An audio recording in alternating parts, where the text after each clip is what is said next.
Hey.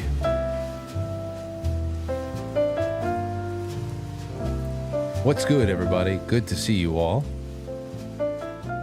Good to see you on a Tuesday night. And as of right now, it looks like I'm having a pretty good time with the audio.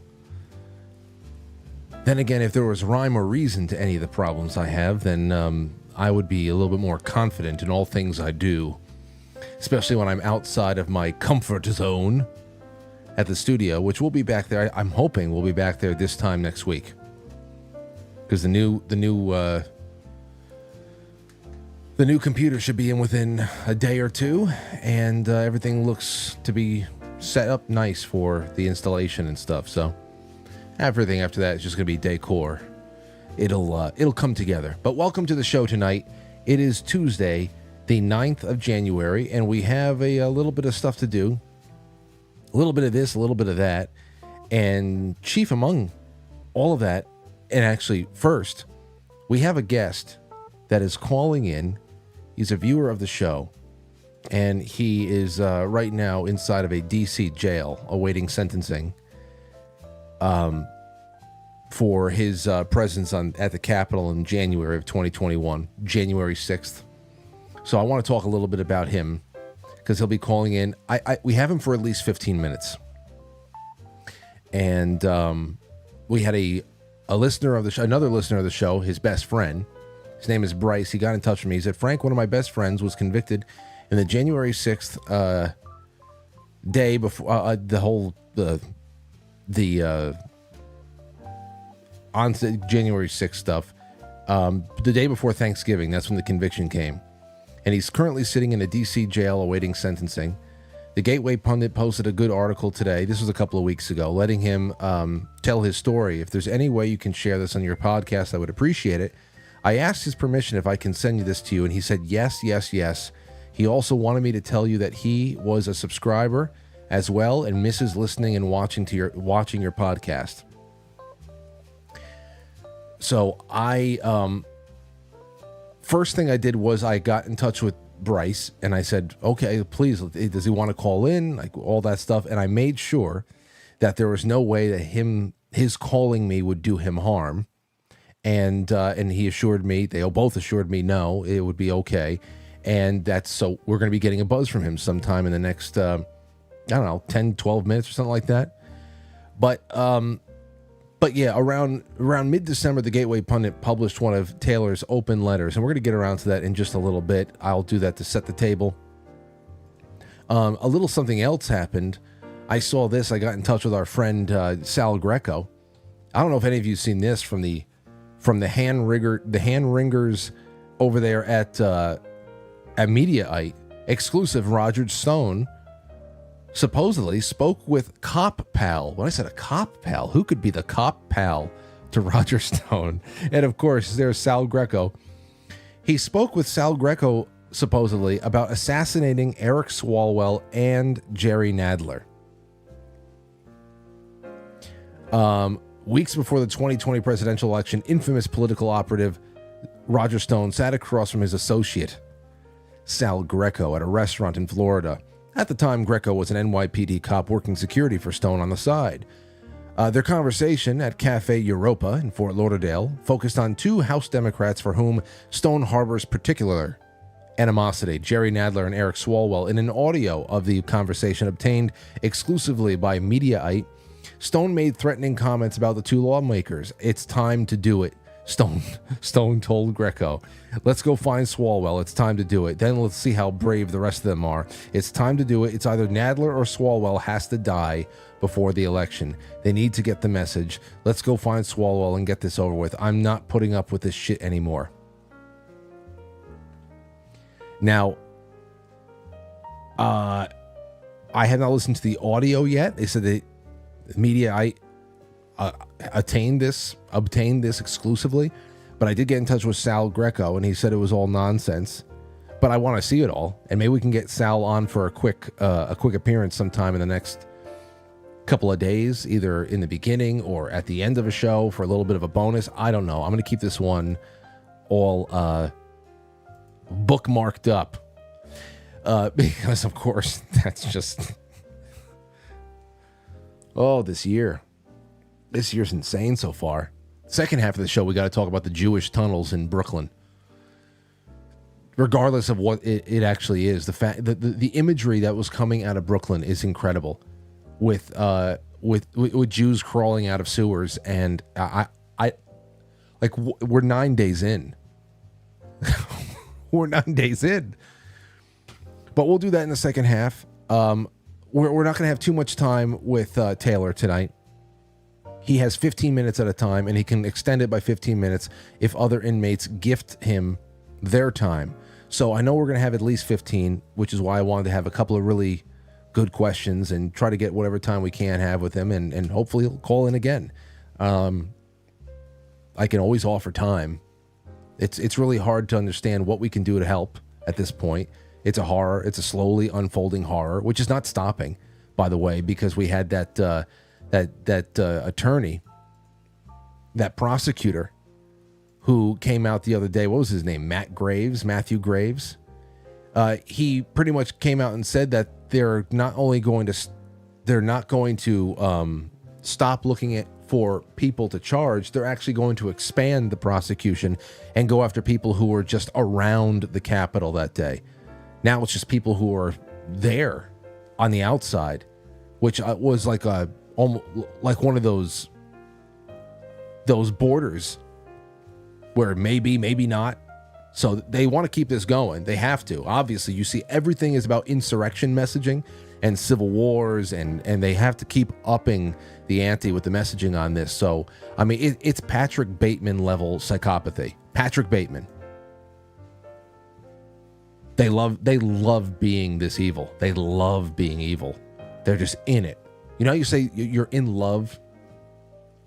You know, we were this time last year, the book club, first of all, book club last night was fantastic. This is such a great read. But the book club last year, this time for January, was C.S. Lewis, The Great Divorce. And at one point, I remember it was the woman in heaven who is confronting her recently deceased husband, who was very controlling on earth. And he wanted possession over her back, and she was explaining to him how it just doesn't work like that up here, and how she says, you know, she used the term as he's shrinking away and just becoming nothing, because obviously he was rejecting salvation. But as he was shrinking away, she was explaining to him how she was in love, you know, pretty much in the presence of God. But how we all think about in love, where, you know, we're in love with somebody, it supersedes other types of love and all, you know, it's that feeling, we get swept up in it. But the way that she was talking about being in love there in heaven with God, it was, she was trying to extend, she said, I am in, almost as if she had been lowered into a pool of love, you know? And it's the exact opposite for people who work at the DOJ. They are dipped into a very, very different pool. They are in something else, and they are in perfect communion with it. So, and of course, my guest tonight, I don't want to push him to say anything too radical, but I'm sure he has some kind of feeling like that with the way that he's been handled. His case has been handled. We'll be right back. We're going to get this one started, and I hope you enjoy the show. Please, wherever you're watching this live for the first hour, share it. In the second hour, we're going to be live on quitefrankly.tv and pill.net. I hope you all follow us over there for that, because I'm really going to want to take a lot of your calls, and we got to do this tunnel thing together. So don't go anywhere. We will be right back, and thank you so very much for your time. Are you a chicken McNugget? No.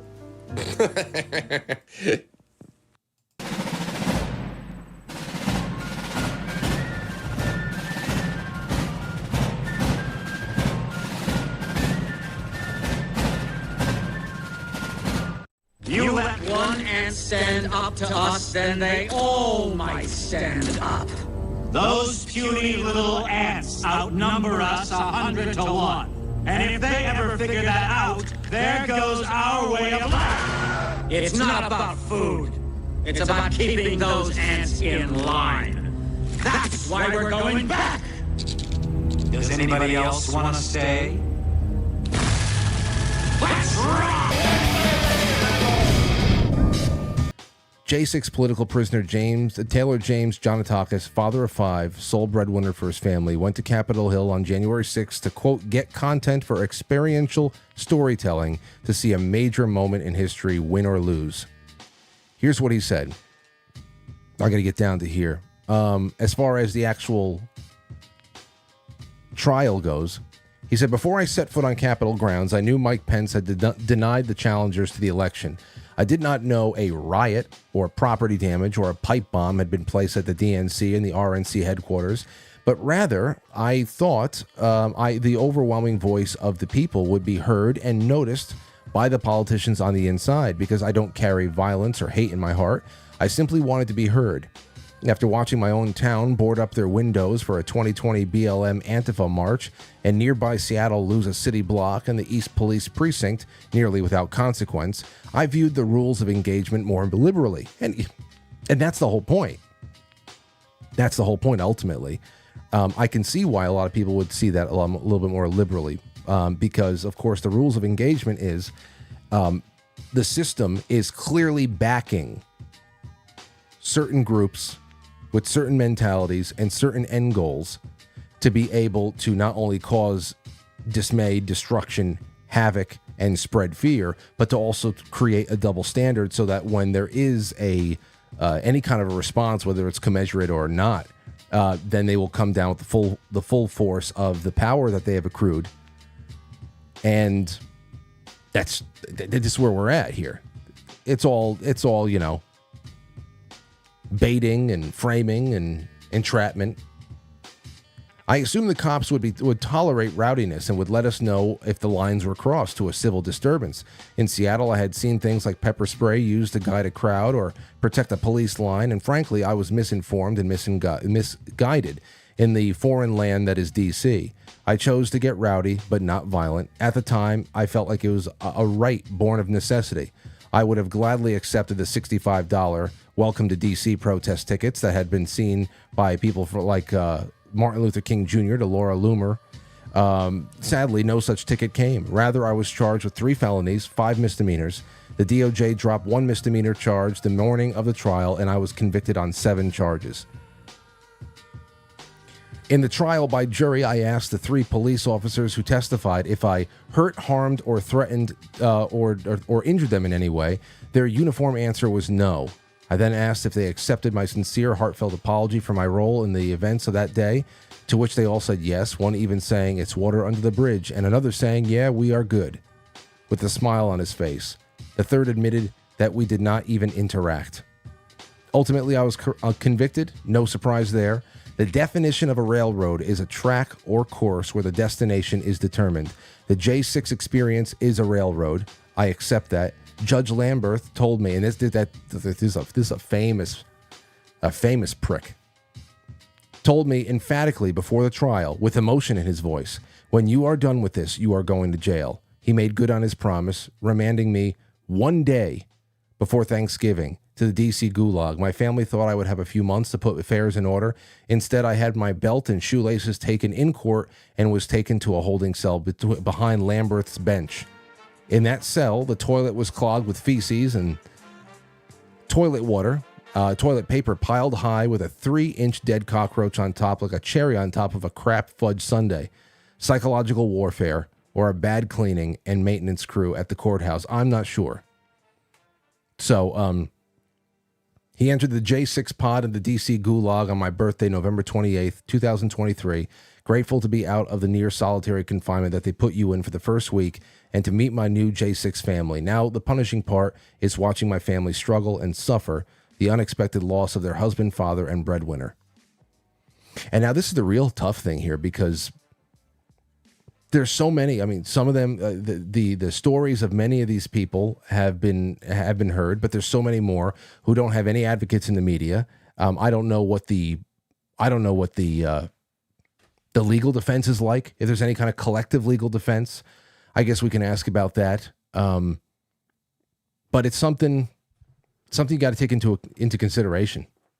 And there's a lot. There's a lot coming down the pike here.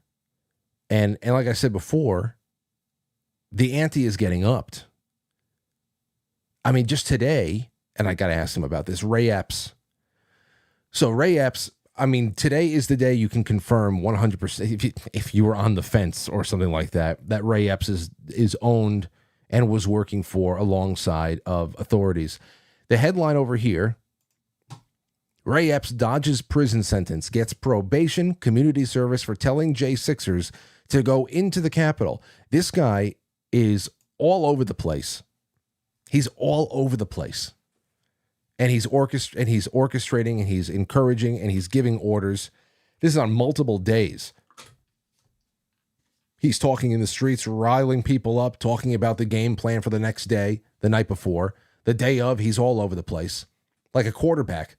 And he's got 12 months probation, $500 in restitution, 100 hours of community service. What more does anybody need to know about that?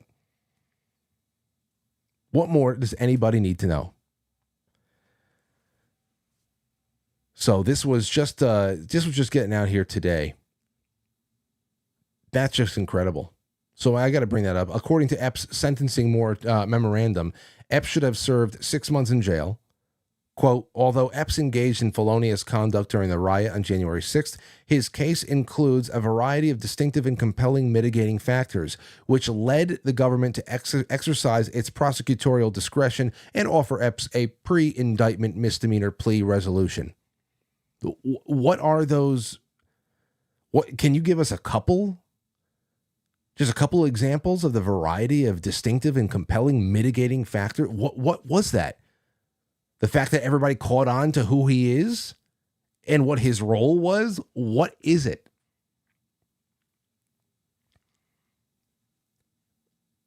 Julie Kelly, who's this Boasberg guy? Let's see. Julie Kelly said this a couple days ago. Boasberg told Epps, or this was today, Boasberg told Epps he was the only January 6th defendant to suffer for what you didn't do. In other words, the only defendant to face threats and harassment because powerful people lied about his actions. Ah. Wow. He was the only defendant to suffer for something that he didn't do. And so they swooped in to help him. Which you want to talk about prosecutorial discretion and bias. Because so many of the people who look at this operation for what it is see Ray Epps, a guy who under any other circumstances would have been crucified by the judges and the prosecutors who are running this sham. Because they see that the people, which represent a political ideology, which represent a portion of the country that this government is dedicated to destroying, because they are suspicious of this guy, they are willing to throw out every inclination that they would normally have to destroy Ray Epps in order to drive the people that they're really trying to destroy crazy. They embrace Ray Epps. They go easy on him because anything that they can do psychologically, judicially, anything else they can do to throw fuel onto the fire and to continue to wage war against half of the country, which is what this is really about, they will do. You can put that aside from the fact that they're also just protecting an asset. But the fact that they had to say this out loud, make that kind of a concession out loud to hide the fact that they're protecting an asset, just goes to show how it's just multiple layers of bias. This is what we have to deal with. This is what we have to deal with. Now, I'm waiting to see. I'm keeping the lines open. And we're going to talk to Taylor at some point soon. So there is that. That was a little bit on that end. Here's another one. You want to talk about somebody building this thing up. Where is this? This is the MSNBC host, Jonathan Capehart, who starts crying while talking to former D.C. police officer Michael Fanone on Saturday, which was the third anniversary. The third anniversary. Take a listen to this. It's only a minute long. Now, Fanone is a punk. I don't care how grizzled his beard is. He's a freak. He's a punk. and he's just as guilty of sedition and everything else as everybody else involved in this is. But I think that this ridiculous, deballed, limp-wristed reaction by Michael or Jonathan Capehart even took him by surprise. He didn't. I think maybe he would have, because none of the women on MSNBC would have cried like this. Of course, the men have to go above and beyond to show ridiculous female emotion.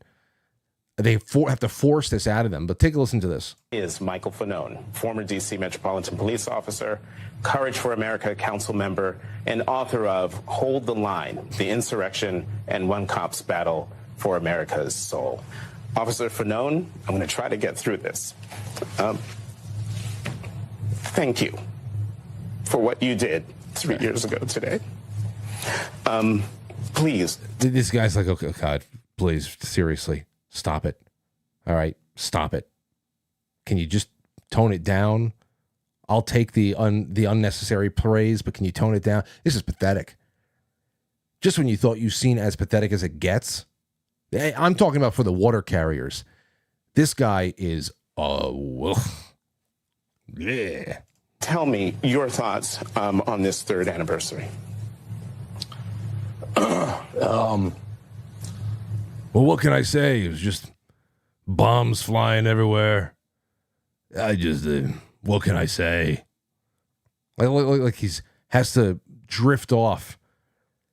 I love the acting from everybody. He has to drift off into the recesses of his memory. He has to access something that's so painful. But of course, he's a grizzled man of the law, and he knows how to separate his emotions from what happened to give a very clear retelling of the events. Look at him. Well.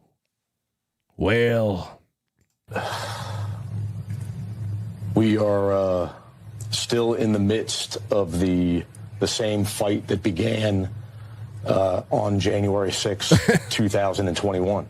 Yeah. Right.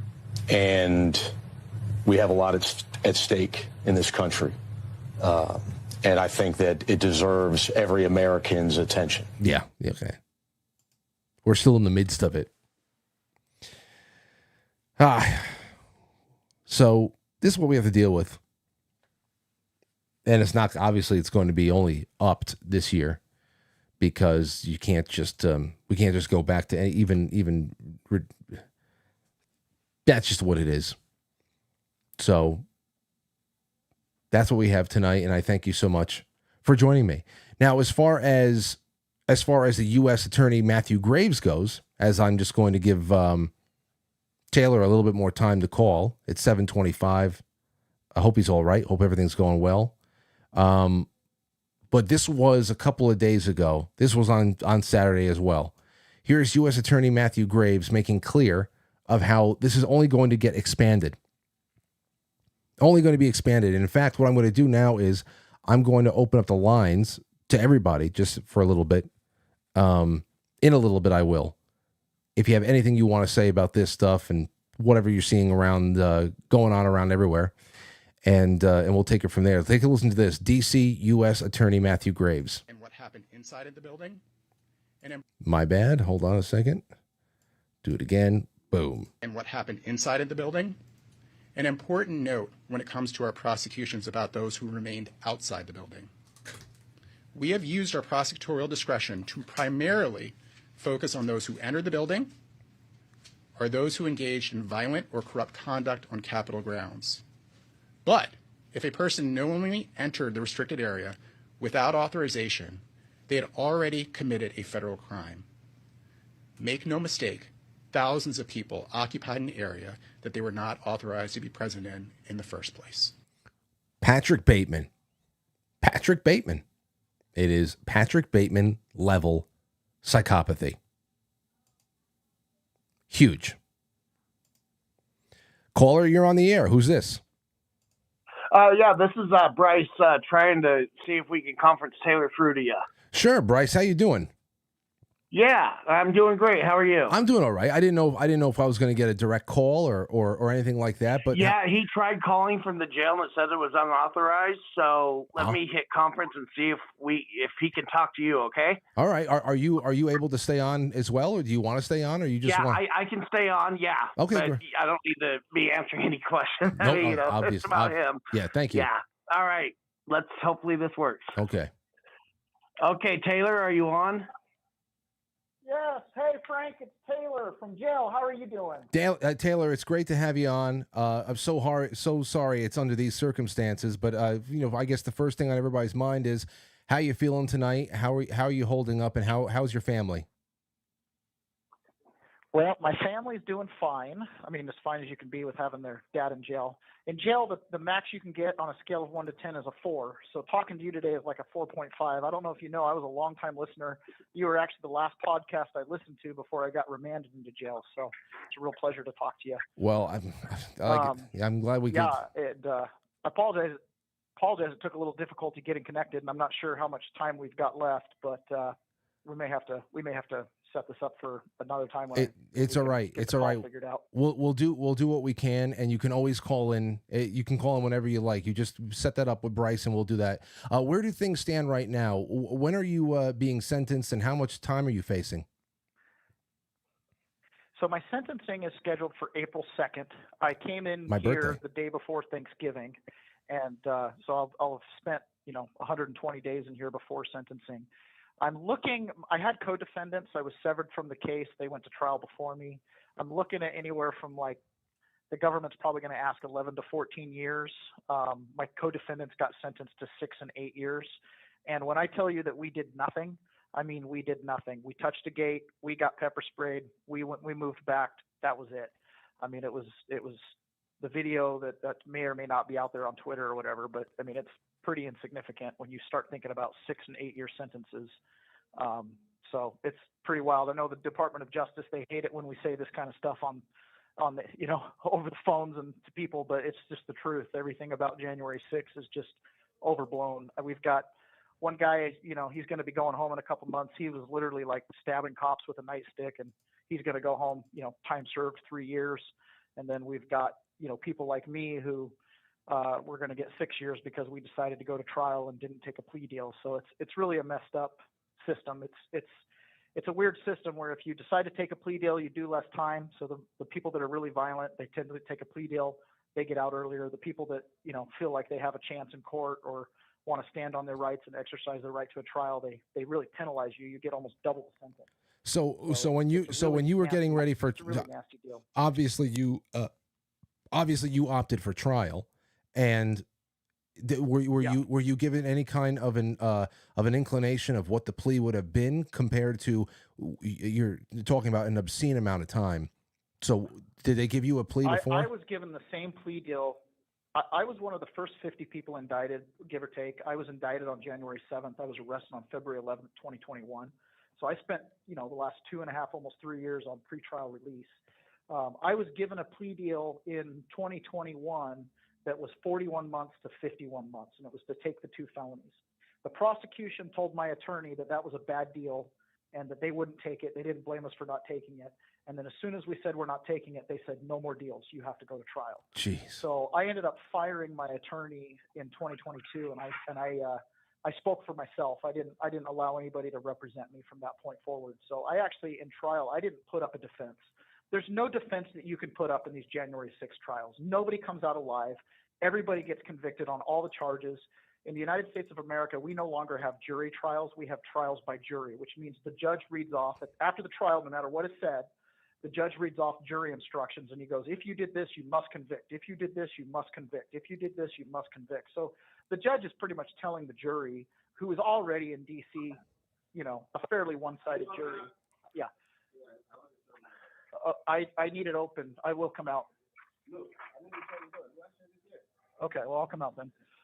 Sorry, we got a CEO who wants us in or out of our rooms. He won't let us be in there with our rooms open. Anyways, so I ended up representing myself, and representing is the wrong word because I was there present and I did it myself. But anyways, I didn't put up a defense. I just let the prosecution do their thing, and The one thing that I did do, I had officers that, I allegedly assaulted, which at this point I'm convicted of, but I asked them on the stand, did I hurt, harm, injure, or threaten you in any way? The only thing I really asked them, and they said no. So all the officers that I allegedly was charged with assaulting said I didn't hurt, harm, injure, or threaten them in any way. And then I said, do you forgive me? Do you accept my heartfelt and sincere apology for my role in the events of that day? And all of them, the three officers that testified, all said, yeah, no problem. One of them said it's water under the bridge. The other one said it was no big deal. Well, Taylor, and that was it. And then, Taylor, we got that much on because we're so limited with time. I want to ask you more questions, and we got that much. I read that from the Gateway Pundit article. So we got that much on there. But between that line of questioning that you were able to ask them in court, and also, I mean, even headlines today. I know it's not going to help you much, probably not. But I mean, today we got this Ray Epps guy. He walks away with $500 restitution, and he's literally calling plays like a quarterback the night before and the day of, instructing people what to be done. Is there any plans for appeal that you would be able to not only use the line of questioning, the result of the questions that you asked in your own trial, but also the precedent that was just made with this Epps guy? Is there any plans for appeal? Anything? I don't personally plan on making any appeals, but I know there are people. I'm in here with one of the guys that was standing on Ray Epps' left when they touched the gate at the very beginning, and they weren't even allowed to ask about Ray Epps. So, you've got two people at the same spot, same time. One guy's getting a bunch of felony charges with assault, blah, blah, blah, and then you got Ray Epps getting that sweetheart deal. Ray Epps is his own thing. I mean, he's the key that picks the lock. Whatever's behind Ray Epps is, gonna unravel a whole lot of stuff. And so there isn't really any kind of, the thing about these cases is no two cases touch each other. They treat each and every one of you like they treated me like I led the mob. They treated me like I'm the one who hampered commercial, the commerce in the city of D.C. the next day. Like they treat you like you're the one and only person that did the thing you did, even though they show videos from all over the Capitol and stuff that's not even related to you. So it almost doesn't matter what happens to Ray Epps. It's really just for the court of public opinion. I mean, I wish that we could use that as precedent, but he got charged with one misdemeanor. I don't know of any of the other 1,300 cases of people that got charged with one misdemeanor. And I mean, we've been talking a lot about that here in the pod. I wish that, I wish there was something more we can do, but the way the judicial system is, it just doesn't really matter. It's just they keep everything kind of quarantined and isolated to your own individual case. So when you say even some of the people, even if the Supreme Court overturns 1512, some of the people are still going to sit in prison for that charge, even if the Supreme Court overturns it, because of the way they, either were convicted or pled. So it's really too bad. You just mentioned the pod there. Are you being? I know that you're in just a jail right now, but are they keeping all the January 6th detainees together? And if they are, what is the morale like? Yes. What's the morale like among inmates in your position? Is there infighting? Is there any unity? You just, what is there? We are in what's called the D.C. Gulag. So we're in the District of Columbia Department of Corrections, and there isn't really any infighting. I mean, this is a jail. It's a pressure cooker. We're on lockdown during certain parts of the day. Some of the people have been in here for 3 years, and they were here in the beginning when it was the worst, under the COVID restrictions and when people used to hate us. But the pod, for the most part, is pretty unified. Again, you're never going to put 30 people in a jail together and everybody's going to get along perfectly, especially when some of these guys have 10-year sentences.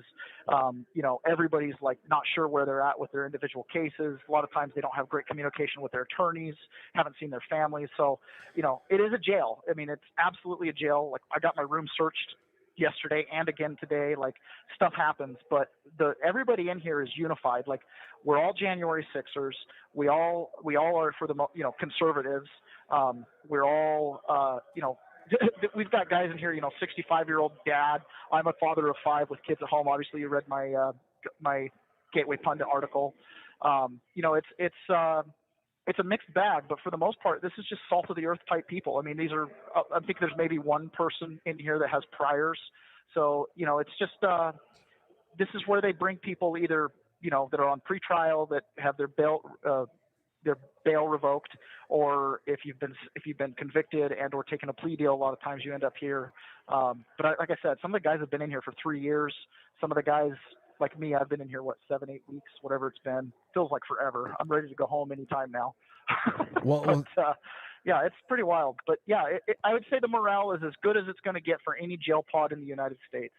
I mean, really, truly, this is the most solidarity that you're going to see in any jail cell, any jail anywhere. I mean, we all understand that we're in here, that this is not, the normal procedures of the justice system. And all of us, I think, share a unified feeling that we're fairly disappointed in America. We're fairly disappointed in what our country is allowing to happen to us. We are in here because the people on the outside are consenting to this. One way or another, the American people, by not calling their congressman every day, by not writing letters every day or every week, are consenting to allow this travesty of justice to continue. And I use that word sincerely. I mean, we've had the attorney-client privileges have absolutely been shattered in Judge Kelly's courtroom with the Proud Boys trial. No matter what you think of the Proud Boys, they still should be entitled. You have 1 minute remaining. But not. Hey, Frank, I am going to be unable to call you back because I got locked out of my room. Well, Taylor, before you go, because I heard we have 1 minute remaining. How can people best help you and your family? I know that there's so many people who need help right now, but since we have you tonight, how can people best help you and your family?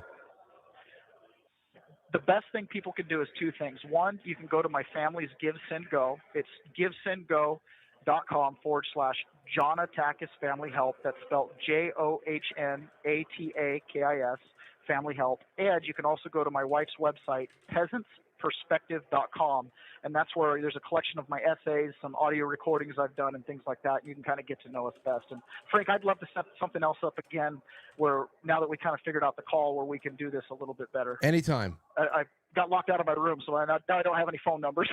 Anytime, Taylor. Anytime. Thank you for the time. Okay. Frank, you're the best. I love you so much. I loved your podcast. You and Tracy Beans, both my favorites. Thank you so much. Well, we love you too, and please. Thank you for using Global Tellink.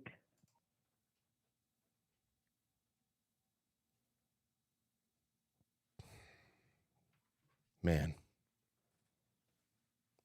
to think that limp-wristed freak at MSNBC had to pretend to get choked up because he was talking to that Michael Fanone, Gavone, that's crazy. He sounds fantastic for a guy in his position. So if he's not going to appeal, he's not looking to appeal, doesn't think like there's any real opportunity there. What is that? Just accepting 11 to 14 years? 11 to 14 years, Ray Epps gets $500 parking ticket. 914, I'm taking your calls. What the hell do you want me to say? Give me a call. I know you have things going through your mind right now. Call in. The lines are open. We'll take this to the top of the hour. Then we'll hit up intermission, and I'll bring you with me to the second half on quitefrankly.tv and pill.net. But for the time being that we are on all the platforms, call in 914-200-0269. That was, that's something else there. So we have the Johnatakis Family Help. I'm going to put this into the chat rooms right now.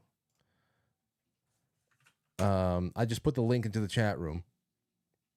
I'll make sure I put it into the description of this episode when I upload the podcast later on. This is it right here. Johnatakis Family Help at Give, Send, Go. Let's take a call. You're on the air. Chris, what's up? Hey, Frank, what's going on? How you doing? Good, man. How are you? Incredibly sad. Incredibly sad. This poor guy exercises his First Amendment right, that we all have. And, Carlin said it best. We don't have rights anymore. We have privileges. And I don't even know if we have privileges anymore, because that man's phone call to you was clearly cut short. His entire court system and court setting was a complete, railroad job, as stated. And, it's clearly a situation where they used it to intimidate the public, and we've got Epstein files dropping left and right and lawsuits all over the place. And what does Tears McGee want to cry about over there on NBC? But the fact that, this guy had his life threatened by a bunch of people who respected velvet ropes and picked up signs and, You know, in most cases, besides the people that were hired by Pelosi and her little cronies, you know, were nothing but peaceful and respectful and asked people to stop and ask for help. And there's more than enough proof out there that people are unfortunately unwilling to watch. You know, you can have, I've had conversations with people in multiple situations where they just refuse to acknowledge the fact that there's ample evidence out there, and I can even hold my phone in front of their face and they won't even watch the phone.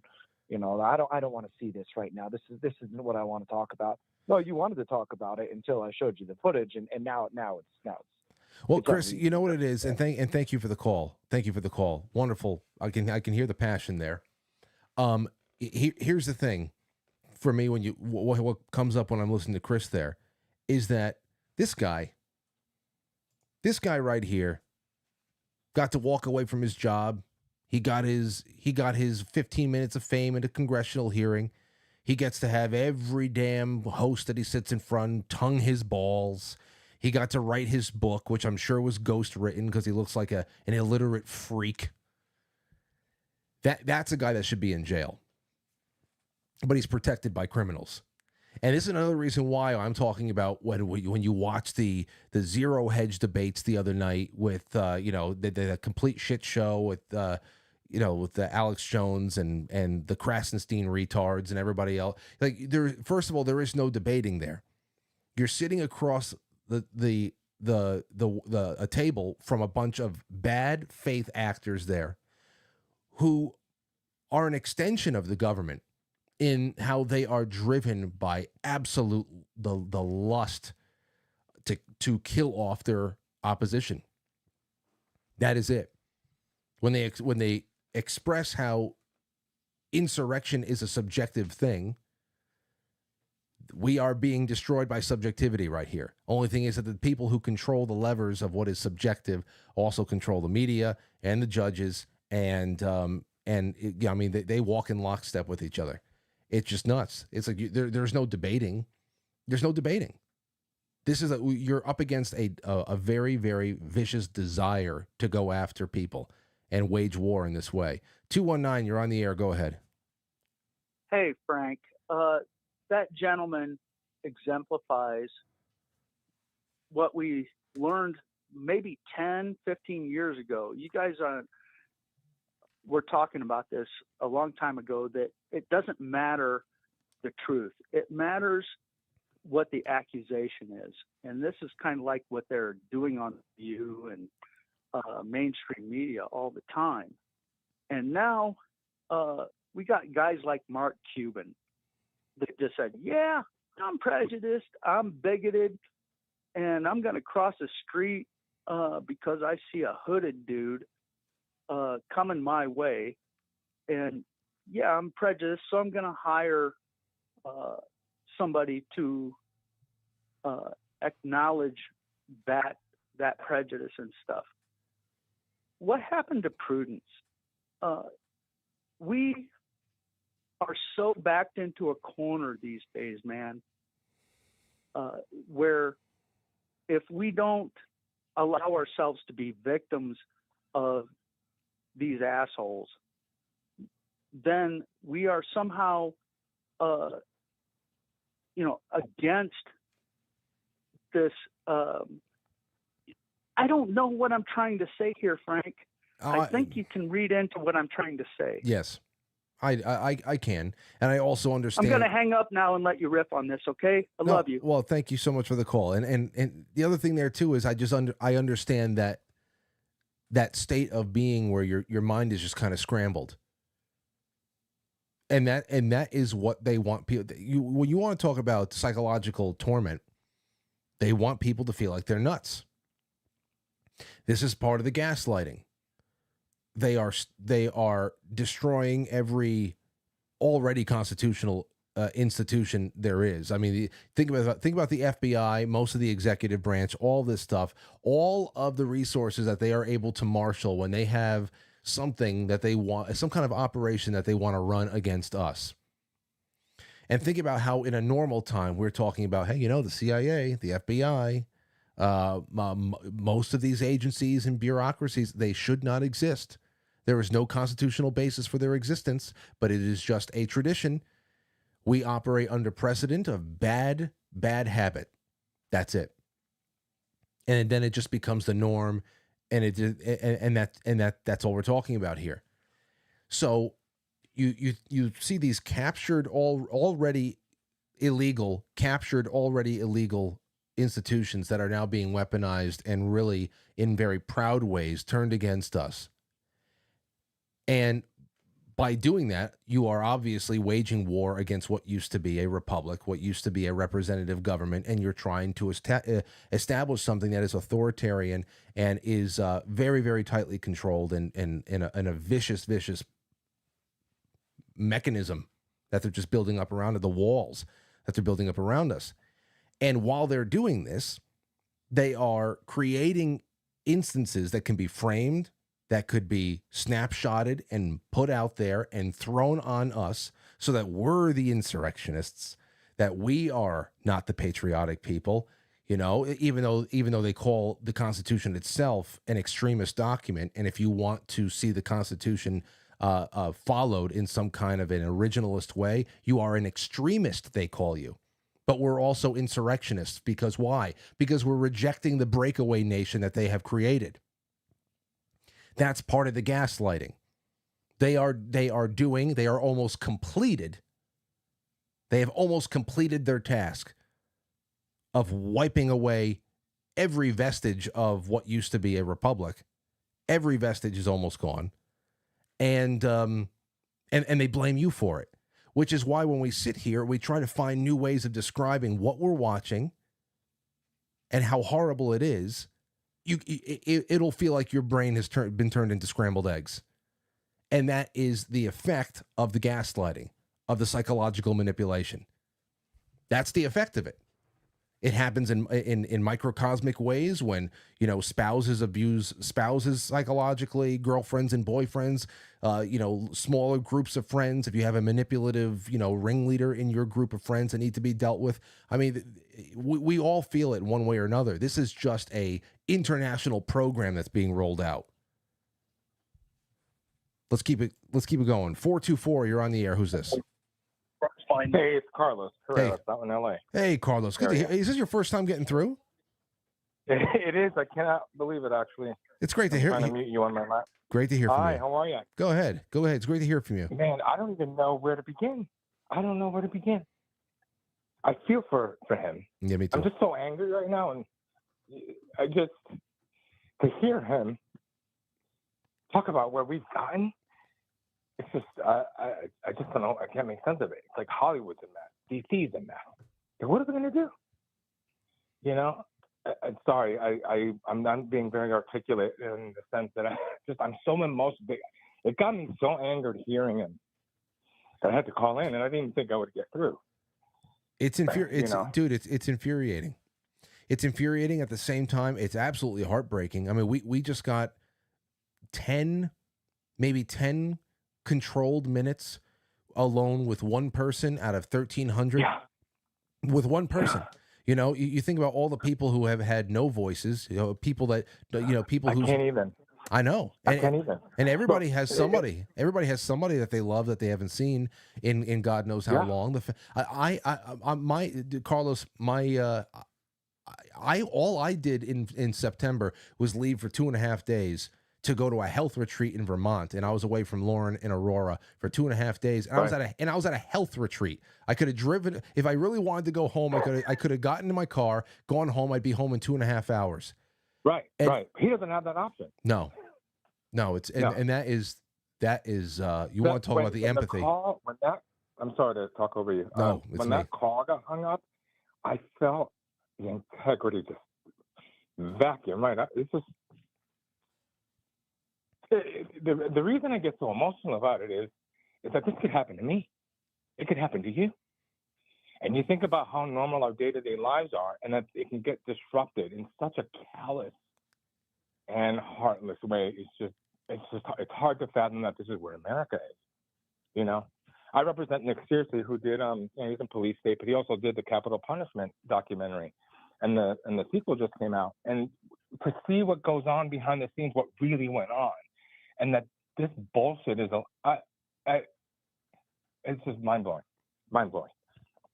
It So, is. anyways, I can't believe I got through. I would have had my thoughts a lot more clear. It's just I went off on a emotional sort of dialing incessantly, and then I got through. The irony. I'm glad, and I hope you do it more often. I've been, we've been going back and forth in email for years now, Yeah. and it's great to hear from you. And please do it again. Yeah, you got it. And yeah, thanks for everything you do, Frank. I mean, truly, I know you hear it all the time, and you're so humble and not verbally accepting the praise and the love, because it's pure love for you. So know that you're doing incredible work, and you've gotten me through a lot of rough times over the last few years with all this crap going on. So thank you. That's all I want to say. Well, thank you, Carlos. Thank you, and I'm very, very grateful, and thank you. It's true. What did we listen to from the doctor or the DC attorney, Matt Graves? That we've gotten a lot of people who are walking inside, inside the velvet ropes. I know some people put their feet up on Nancy Pelosi's desk, but he said that there's so many more people on the outside. Owen Schroyer, who just completed his 2.5 months in prison, he retweeted that tweet by U.S. Attorney Matthew Graves, and he said the following. He said, "I warned this was coming. My case was precedent-setting. Make no mistake, the message is here. If you're a Trump supporter or any right-wing anti-establishment candidate, you have no First Amendment rights. You will be charged and incarcerated for speaking, reporting, or protesting." And remember, why was his a precedent? Because once again, he wasn't even there. He didn't even go inside. In fact, I remember all the live streams that were popping up from the Capitol that day, because I was back here in New York and watching it with you all, preparing for that night's show. I remember seeing Owen Schroyer and Alex Jones on bullhorns telling people not to go in. But they still managed to find a way to throw this guy in jail for 2.5 months. Now, like Carlos said, it could happen to me. Carlos, speaking on his own behalf, it can happen to him. It doesn't matter that Carlos is not a reporter at InfoWars or anything like that. The whole point here is, if you express yourself in any way, shape, or form, if you make an off-color joke that a week or so later, some tragedy happens that somehow everything, through the lens of some tragedy or some event, through the lens of some event that happens, you could look back at a person's social media and say, what did that mean? Did this influence somebody to act in some untoward way? Did this influence? I mean, they are going and weaponizing everything to be able to set precedent and also, make a mark out of you. That is reserved for everybody, not just media personalities. They definitely want to go after people who are in the public eye, just because if enough cages have been rattled there, then perhaps there'll be a little bit less to contend with in a decentralized media landscape. So that's certainly something that they're going for. But this is for everybody. It's the same thing that we've been doing with all of the Donald Trump investigations. This is about everybody. All right, let's take a call. 415, you're on the air. Go ahead. How you doing? I just wanted to tell everybody and anybody, I mean, we're scammed, of course. Everybody kind of knows that. But I kind of ripped open the rug and looked underneath, and I have a proof that we're really tricked. Like when Trump was going to be our president, it was Go Trump. Remember that? Mm-hmm. Yeah. Yes. Well, I'm just reiterating. It was Go Trump. Well, the Lincoln Party circumvented that by buying the GoTrump.com website. Well, I own GoBiden.com, and I shouldn't be. I've had it for 3 years and not one bite. 80 million chances of it. 80 million chances of, I'm calling the voters who voted for Joe Biden, could even be on his bandwagon to buy it from me for a couple hundred. No. We still haven't. GoBiden.com. You know what? That's hilarious. That it is hilarious because for something so petty, it says so much. that there's not one person that had any interest in GoBiden.com. That is something. You think that'd be gobbled up? I mean, on the website, I even put on there where people could just randomly type something. Just leave me a message. Let me know you're alive. Are you a real person? Is this not what? Is this fake or what? Let me know. And nobody even writes on the website. Yeah, thank you for the call. I love. No, that's cool. No, that's a good one. And remember, everybody, if you want GoBiden.com, you can buy it for how much? What, $200? How much? I need at least enough to pay rent now because my rent's too damn high. So I need at least $1,200. Come on. It's like a boat sitting on the frickin' side of the road with a for sale sign and not one Biden voter. Well, I mean, I hope a Trump supporter buys it. I'm a Trump supporter. So I have his face as the moniker to buy it now. Let me ask you one last question. Are you able to monitor the traffic, the inquiries for GoBiden.com? What has the traffic been like? Do people look into it? I'm getting about 1,000 a month, kind of random visitors, but I didn't really promote it because I didn't want to attach my real avatar, as they say, to this weird thing because then they might go, oh, now we know where he lives, So now I don't care. Well, 1,000 a month. Thank you so much for the call. Anybody wants it, GoBiden.com. You know that Frankly owns that, so you can go and check that out. He needs at least $1,200 though. So you better have a really good idea of what you want to do with that URL. And there's about 1,000 hits a month that are already coming in. So do something snazzy with it. I know some of you out there have the means and the creativity. Man, I mean, last night we were talking to Jennifer from J is for Justice, Frank and Jim afterwards. I mean, when Frank and Jim called in over the years, it's never just about murder mysteries and things like that. It's just talking about geopolitics and what's going on out there. But when we talk about true crime, man, we are right in the middle of it. We are in the middle of it. There is a huge, this is huge, what we have lived through and what is happening all around us. You want to talk about true crime? My gosh. I'll tell you one thing that's really cozy, though. I can feel the rain beating up against this window, and it's only getting rainier. It's going to go all night. Let's take another call. 480, you're on the air. Go ahead. Is this Frank? Yes, it is. Who's this? This is Freebie, your shower friend. Hey, what's going on, man? You realize that I was the first gilded call that you tried to take and got kicked off and never got connected? Hey, you know what? That you would be the first of many, because the only person I had ever any success with on Gilded for calling was Albert. And I just, oh, wow. Yeah, I don't know if I had any other really successful, smooth calls from the Gilded voice chats like we had with Discord before they nuked us. I really wanted to be able to recreate that, and it has not been good, but it's good to have you there. Sadly, the platform was pretty dang good over there too, which is sad that we lost it too. Yeah. Anyway, what's up?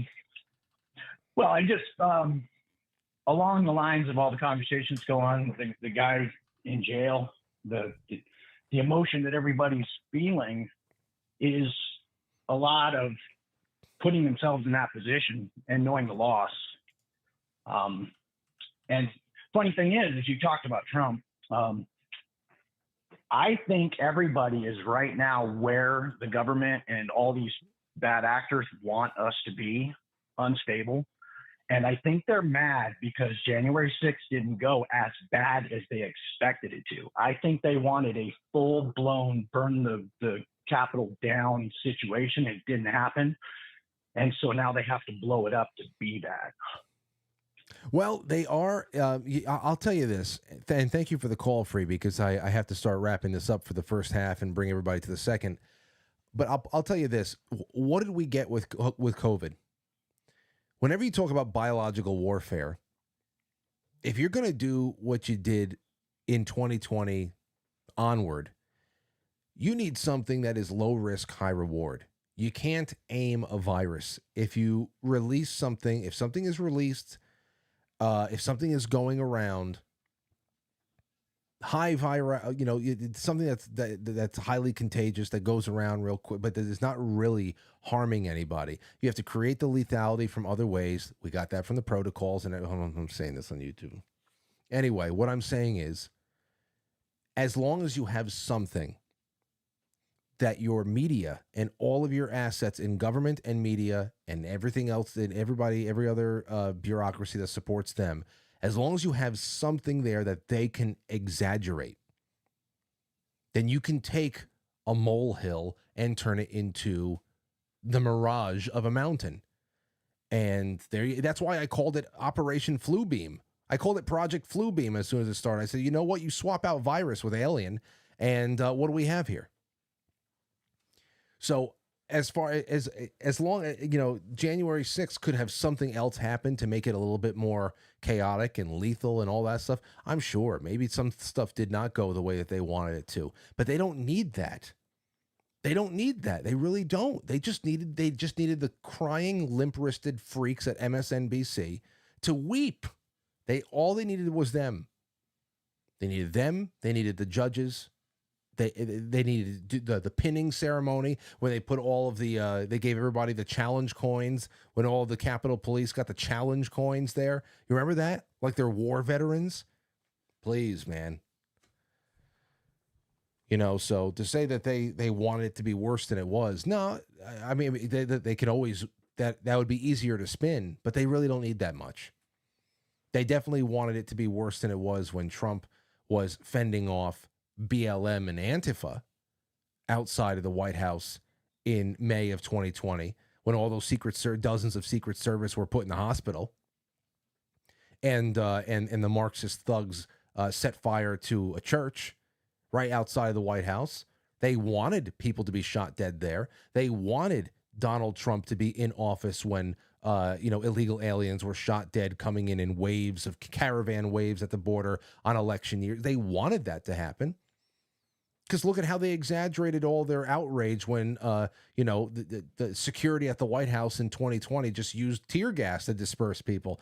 Is that, he gassed people so he can have a photo op in front of a church with a Bible. You remember that? There were structure fires outside of the White House. And you think about how they exaggerated January 6th. This is what I'm talking about. You see the bias and everything, and they're just deploying resources that they've captured. And you just have to be completely loyal to this particular religion to not see it. You have to be in a cult, like we were talking about last night. It's like twin flames. That's what liberalism is in particular. It's like being a part of that twin flames cult. Okay, listen. It's 8:00. The first hour is over. We're going to the second hour. I'm going to take more of your calls. I want to talk about the tunnels with all the Jewish in the Jewish community in Brooklyn, in New York, over here. We're going to talk that in the second half. But the second half is only on pilled.net or quitefrankly.tv. It's 2 clicks, no paywall. And I would like to just say again, because I don't plug myself enough, and I just want to bring you all in on my my goals for the year. I have a big operational goals for the year, and I got to expand the workforce, the editors I have on, the producers I have on. We have a lot of things that I want to do. I want to add on. I want to continue to grow, and I need a lot of help. So right now we're at 31% of the way funded on Subscribestar. Is a very specific 2024 goal. For those of you who are not sponsors already, if you enjoy this show on a nightly basis, please become a monthly sponsor for as little as $5 on quitefrankly.tv. Because if we get to even just 80% of the way, that is when I can reopen the full 2 hours on all platforms.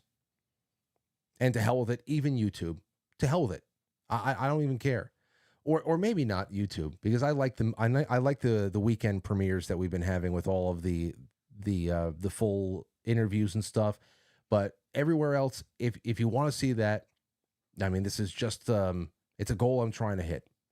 And we have more than enough people in this audience where if 0.9% of you guys, 0.9%, not even 1% if 0.9% of you became a sponsor within the $5 to $10 range a month, we're made in the shade for 2024, and then we can really compete with people. Because I'm not getting cash deals from Rumble. I'm not getting cash deals. You know, I just got to do what I got to do, and thankfully, I have an audience that is wonderful that I can pitch every once in a while. You know, I don't take a lot of time out to push this, so I'm just taking a little bit of time tonight. And also thank you again.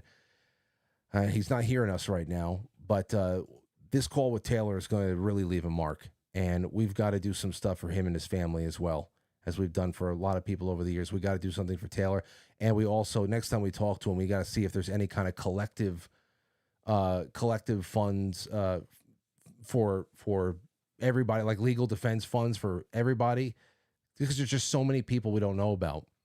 And I have gotten in touch with my representatives. I've sent the emails.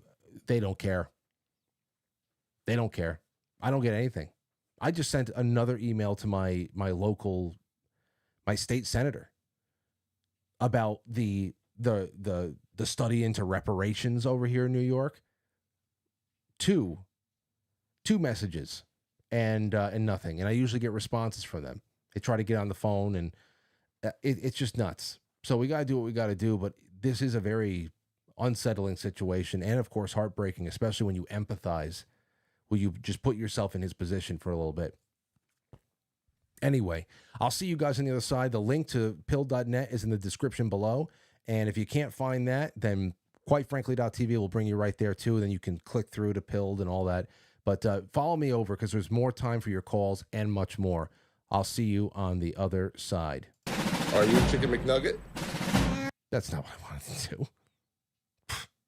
The rest of the show is available exclusively at pilled.net. Follow the link in the description of the episode. Get signed up. It's that easy. Or head on over to quitefrankly.tv. Just press play. No paywalls, no censorship, no strings attached. So head on over. quitefrankly.tv, powered by Foxhole, and pilled.net.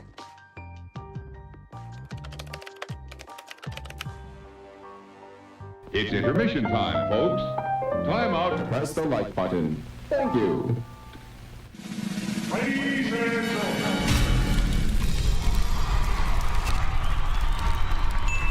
Quite frankly. Quite frankly. Quite frankly. Quite frankly.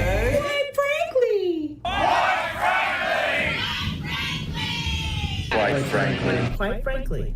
Quite frankly.